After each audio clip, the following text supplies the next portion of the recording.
Hello বন্ধুরা, তোমরা সবাই কেমন আছো? আশা করি ভালো আছো। আমরা ভালো নেই।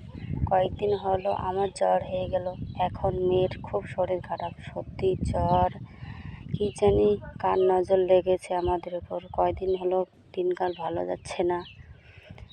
ডক্টরের কাছে নিয়ে যাব বলে মেয়েকে রেডি করাচ্ছি।